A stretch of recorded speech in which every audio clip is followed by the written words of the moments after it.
ವಾರಕ್ಕೊಮ್ಮೆ ಕುಡಿತೀನಿ. ಏನಾದರೂ ವಿಶೇಷ ಇದ್ದಾಗಷ್ಟೇ ಕುಡಿಯೋದು ನಾನು. ವೀಕೆಂಡಲ್ಲಿ ಮಾತ್ರ ಕುಡಿತೀನಿ.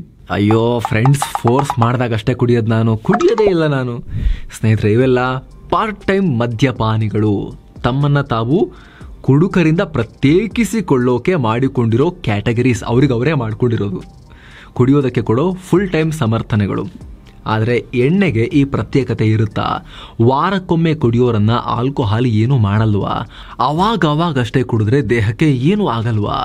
ಬನ್ನಿ, ಈ ರೀತಿ ಒಕೇಶನಲ್ ಡ್ರಿಂಕಿಂಗ್ ಅನ್ನೋ ಮಧುಲೋಕದ ಮಿಥ್ಯದಲ್ಲಿ ಮುಳುಗಿರುವವರ ದೇಹಕ್ಕೆ ಏನಾಗ್ತಾ ಇದೆ ನಿಜವಾಗ್ಲೂ ಒಳಗಡೆ, ಲಿವರ್ ಕತೆ ಅವ್ರದ್ದು ಏನಾಗ್ತಿದೆ, ಅಪರೂಪಕ್ಕೆ ಕುಡಿಯೋರ ಲಿವರ್ಗೆ ಆಗೋ ಡ್ಯಾಮೇಜ್ ಯಾವ ತರಹದ್ದು, ಎಷ್ಟು ಕುಡಿದ್ರೆ ಪೆಟ್ಟು ಬೀಳತ್ತೆ, ಎಷ್ಟು ಕುಡಿದ್ರೆ ಪೆಟ್ಟು ಬೀಳಲ್ಲ, ಇದನ್ನ ಕ್ವಿಕ್ ಆಗಿ ಅರ್ಥ ಮಾಡ್ಕೊಂಡ್ಬಿಡೋಣ. ಕಡೆ ತನಕ ಮಿಸ್ ಮಾಡಿದೆ ನೋಡಿ. ಹೆಚ್ಚಾಗ್ತಿದೆ ಸಾಂದರ್ಭಿಕ ಕುಡಿತ, light drinking, moderate drinking, social drinking, responsible drinking, ಇವೆಲ್ಲ ಒಕೇಶನಲ್ ಡ್ರಿಂಕಿಂಗ್ಗೆ ಇರೋ ಬೇರೆ ಬೇರೆ ಹೆಸರು.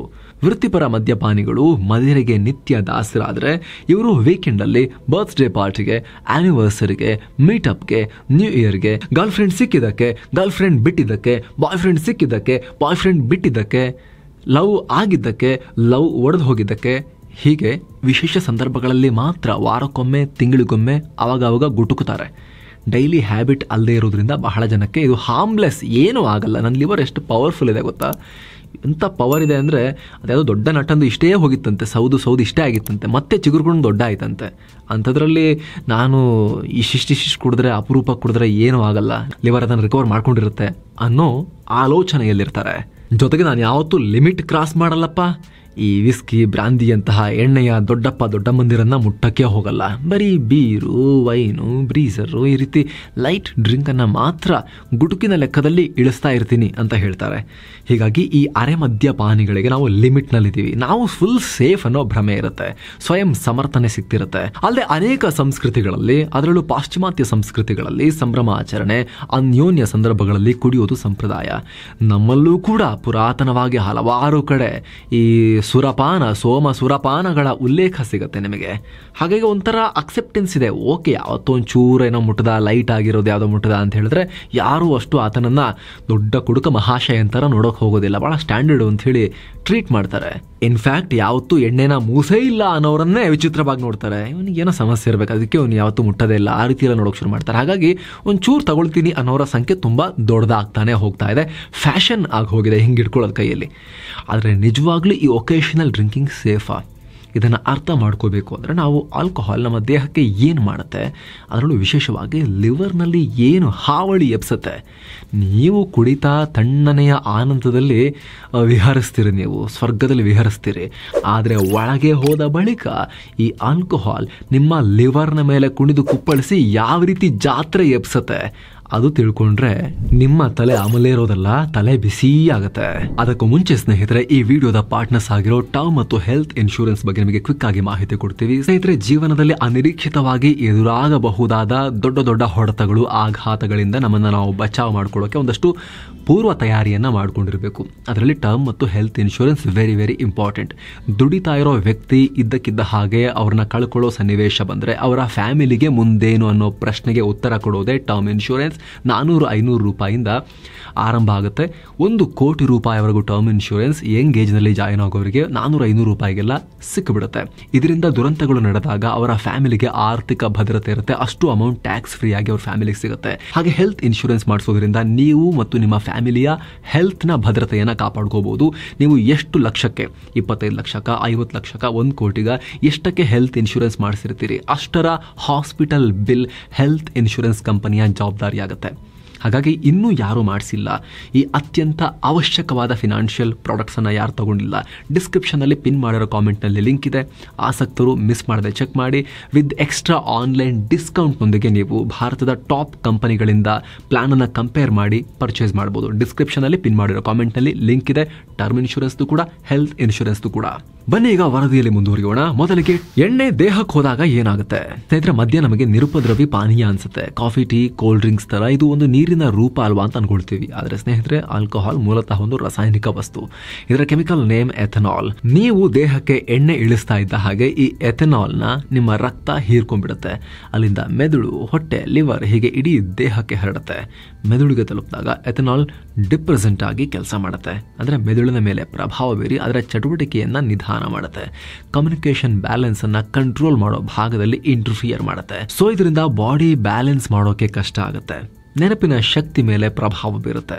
ಮಾತನಾಡೋದ್ರ ಮೇಲೆ ಹಾಗೂ ಸರಿಯಾಗಿ ವಿಚಾರ ಮಾಡೋದಕ್ಕೆ ಮೆದುಳಿಗೆ ಕಷ್ಟ ಆಗುತ್ತೆ. ಈ ಟೈಮ್ನಲ್ಲಿ ಜನರಿಗೆ ಒಂಥರ ತೇಲಾಡಿದ ಅನುಭವ ಆಗುತ್ತೆ, ರಿಲ್ಯಾಕ್ಸ್ ಫೀಲ್ ಆಗುತ್ತೆ.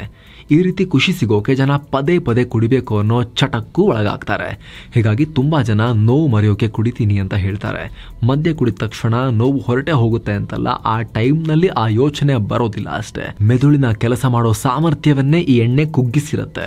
ಬ್ರೈನ್ ನಲ್ಲಿ ನ್ಯೂರೋ ಟ್ರಾನ್ಸ್ಮಿಟರ್ ಆಗಿರೋ ಗ್ಯಾಮಾ ಅಮೈನೋಬ್ಯೂರಿಟಿಕ್ ಆಸಿಡ್ ಅಥವಾ GABA ಗ್ಯಾಬಾ ಮೇಲೆ ಎಣ್ಣೆ ಪ್ರಮುಖವಾಗಿ ಪರಿಣಾಮ ಬೀರುತ್ತೆ. ಇದರಿಂದ ಸೆಂಟ್ರಲ್ ನರ್ವಸ್ ಸಿಸ್ಟಮ್ನ ಆಕ್ಟಿವಿಟಿಗೆ ಹೊಡೆತ ಕೊಡುತ್ತೆ. ಇವಿಷ್ಟು ಮದ್ಯ ಮೆದುಳಿಗೆ ಸೇರಿದಾಗ ನಡೆಯೋ ಅವಾಂತರಗಳಾಯಿತು. ಆದರೆ ದೇಹದ ಇನ್ನೊಂದು ಅಂಗದ ಮೇಲೆ ಇದು ನೇರವಾಗಿ ದಾಳಿ ಮಾಡುತ್ತೆ. ಈ ಆಸಿಡ್ ಅಟ್ಯಾಕ್ಸ್ ಎಲ್ಲ ಆಗ್ತಾವಲ್ಲ, ಅಂತ ಭಯಾನಕ ದಾಳಿ ಆಗೋದು ದೇಹದ ಒಳಗಿರುವ ಲಿವರ್ ಮೇಲೆ.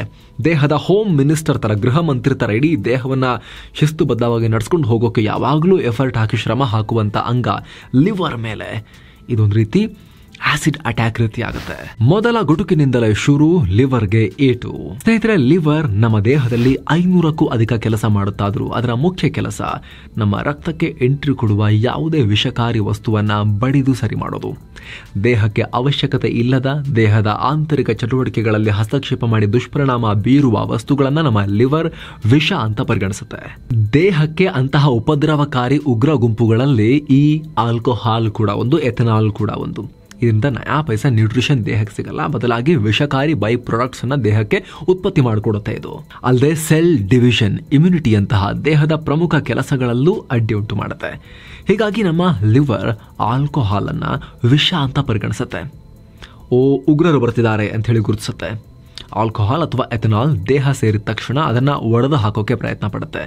ALDH ಅನ್ನೋ ರಾಸಾಯನಿಕಗಳ ಮೂಲಕ ಎಥೆನಾಲ್ನ ಅಸಿಟಾಲ್ಡಿಹೈಡ್ ಆಗಿ ನಂತರ ಅಷ್ಟೊಂದು ಅಪಾಯಕಾರಿ ಅಲ್ಲದ ಅಸಿಟೇಟ್ ಆಗಿ ಕನ್ವರ್ಟ್ ಮಾಡುತ್ತೆ. ಆದರೆ ಇಷ್ಟು ಮಾಡೋ ಹೊತ್ತಿಗೆ ನಮ್ಮ ಲಿವರ್ಗೆ ಸಾಕಾಗಿ ಹೋಗುತ್ತೆ. ಯಾಕಂದರೆ ಆಲ್ಕೋಹಾಲ್ನ ಬ್ರೇಕ್ ಮಾಡೋದು ಅತ್ಯಂತ ಶ್ರಮ ಬೇಡುವ ಕೆಲಸ ಲಿವರ್ಗೆ. ಕೇವಲ ಒಂದು ಡ್ರಿಂಕ್ ಅಂದರೆ 14 ಗ್ರಾಮ್ನಷ್ಟು ಪ್ಯೂರ್ ಆಲ್ಕೋಹಾಲ್ನ ಬ್ರೇಕ್ ಮಾಡಿ ಆಸಿಟೇಟ್ ಆಗಿ ಕನ್ವರ್ಟ್ ಮಾಡಬೇಕಂದ್ರೂ ಕೂಡ ಲಿವರ್ಗೆ ಕನಿಷ್ಠ 1.5 ಗಂಟೆ ಟೈಮ್ ಬೇಕು. ಜೊತೆಗೆ ಲಿವರ್ ಈ ಎಣ್ಣೆ ಕಾರ್ಯಕ್ರಮ ನಡೆಸುವಾಗ ತನ್ನ ಉಳಿದೆಲ್ಲ ಕೆಲಸವನ್ನು ನಿಲ್ಲಿಸಬೇಕಾಗತ್ತೆ. ಉಳಿದೆಲ್ಲ ಎನರ್ಜಿಯನ್ನು ಈ ಒಂದೇ ಕೆಲಸಕ್ಕೆ ಹಾಕಬೇಕಾಗತ್ತೆ. ಸ್ನೇಹಿತರೆ, ಲಿವರ್ ದೇಹದ 500ಕ್ಕೂ ಅಧಿಕ ಕೆಲಸ ಮಾಡುತ್ತೆ, ಅಷ್ಟು ಹಾರ್ಡ್ ವರ್ಕರ್ ಇದು. ಸೊ ಆ ಎಲ್ಲ ಕೆಲಸಗಳನ್ನು ನಿಲ್ಲಿಸಿ ಈ ಶತ್ರುವಿನ ಉಪಶಮನಕ್ಕೆ ಪ್ರಯತ್ನ ಪಡಬೇಕಾಗತ್ತೆ. ಆಲ್ಕೋಹಾಲ್ ಅಥವಾ ಎಥೆನಾಲ್ ಅನ್ನೋ ಉಗ್ರರ ಎನ್ಕೌಂಟರ್ ಮಾಡಬೇಕಾಗತ್ತೆ ಲಿವರ್. ಇದರ ಟಾಕ್ಸಿಕ್ ವಸ್ತುಗಳನ್ನು ಬ್ರೇಕ್ ಮಾಡೋದು ಹಾಗೆ ಪೆಂಡಿಂಗ್ ಉಳಿಯುತ್ತೆ. ಅದರಿಂದ ಲಿವರ್ಗೆ ಭಾರಿ ಹೊರೆಯಾಗುತ್ತೆ. ಜೊತೆಗೆ ಈ ಎಥೆನಾಲ್ನ ಅಸಿಟೇಟ್ ಆಗಿ ಬದಲಾಯಿಸೋಕ್ಕೂ ಮುನ್ನ ಲಿವರ್ ಅಸಿಟಾಲ್ಡಿಹೈಡ್ ಅನ್ನೋ ಪದಾರ್ಥ ಮಾಡುತ್ತೆ ಅಂತ ಹೇಳಿದ್ವಲ್ಲ. ಈ ಅಸಿಟಾಲ್ಡಿಹೈಡ್ ಶುದ್ಧ ಕಾರ್ಕೋಟಕ ವಿಷ. ಇದು ಉತ್ಪತ್ತಿಯಾದ ತಕ್ಷಣ ಆಸಿಟೇಟ್ ಮಾಡೋ ಕೆಲಸ ಆರಂಭ ಆಗಬೇಕು, ಇಲ್ಲಾಂದರೆ ಇದು ಲಿವರ್ನ ಜೀವಕೋಶಗಳನ್ನೇ ತಿಂದು ಹಾಕೋಕೆ ಶುರು ಮಾಡುತ್ತೆ. ಆದರೆ ಲಿವರ್ ಎಷ್ಟೇ ಫಾಸ್ಟ್ ಆಗಿ ಕೆಲಸ ಮಾಡ್ತೀನಿ ಅಂದರೂ ಕೂಡ ಒಂದಷ್ಟು ಜೀವಕೋಶಗಳು ಬಲಿಯಾಗಿ ಲಿವರ್ಗೆ ಡ್ಯಾಮೇಜ್ ಆಗುತ್ತೆ. ಇದು ಕೇವಲ ಒಂದು ಬಾರಿ ಆಲ್ಕೋಹಾಲ್ ಸೇವನೆ ಮಾಡಿದಾಗ ಲಿವರ್ ನಡೆಸುವ ಕಷ್ಟ, ಅದು ಎದುರಿಸುವ ಸಂಕಷ್ಟ ಆಯಿತು. ಆದರೆ ಈ ರೀತಿ ಪ್ರತಿ ಬಾರಿ ಆದರೆ ಲಿವರ್ ಕತೆ ಏನಾಗುತ್ತೆ? ಇದು ಇತ್ತೀಚೆಗೆ ಲಿವರ್ ಡಾಕ್ಟರ್ ಒಬ್ರು ಶೇರ್ ಮಾಡಿದ ಫೋಟೋ. ಅದನ್ನ ನಿಮಗೆ ತೋರಿಸ್ಲಿಕ್ಕಾಗಲ್ಲ ನಾವು, ಅದು ಭಯಾನಕ ಫೋಟೋ. ಇದು ರಿಯಲ್ ಅಂಗದ ಫೋಟೋ. ಅದನ್ನು ನಾವು ಕನ್ವರ್ಟ್ ಮಾಡಿಬಿಟ್ಟು ತೋರಿಸ್ತೀವಿ. ಕಟ್ ಮಾಡಿರೋ ಬೀಟ್ರೂಟ್ ಒಳಗಡೆಗೆ ಕಂಪೇರ್ ಮಾಡಿ ತೋರಿಸ್ತೀವಿ ಆರೋಗ್ಯವಂತ ವ್ಯಕ್ತಿಯ ಲಿವರ್ಗೂ ಹಾಗೂ ಕುಡಿದು ಸುಟ್ಕೊಂಡಿರೋ ಲಿವರ್ಗೂ ಏನು ವ್ಯತ್ಯಾಸ ಇರುತ್ತೆ ಅಂತ. ನಾವು ಈ ಕೆಂಪು ಬೀಟ್ರೂಟ್ ಹೆಲ್ದಿ ಅನ್ಹೆಲ್ದಿ ಅದನ್ನ ನಿಮಗೆ ಆ ಇಮೇಜ್ನ ಅಂಶಗಳನ್ನ ಇದ್ರ ಮೇಲೆ ಅಪ್ಲೈ ಮಾಡಿ ತೋರಿಸ್ತೀವಿ. ಏನು ವ್ಯತ್ಯಾಸ ಇದೆ ಅಂತ ನೀವೇ ನೋಡಿ. ಇದು ಬೀಟ್ರೂಟ್ ಅಲ್ವಾ ಅಂತ ನೀವು ಹೇಳ್ಬೋದು. ಸ್ನೇಹಿತರೆ, ಹೇಳಿದ್ವಿ ನಿಮಗೆ ಅಷ್ಟು ಭಯಾನಕವಾಗಿರೋ ರಿಯಲ್ ಮನುಷ್ಯನ ಕಿತ್ತು ತೆಗೆದಿರೋ ಲಿವರ್ ತೋರ್ಸಕ್ಕೆ ನಮಗಂತೂ ಮನಸ್ಸಾಗ್ತಿಲ್ಲ. ಹಾಗಾಗಿ ಆ ಎಫೆಕ್ಟ್ ಅನ್ನ ಇಲ್ಲಿ ಅಪ್ಲೈ ಮಾಡಿ ತೋರಿಸ್ತಿದೀವಿ ಅಂತ.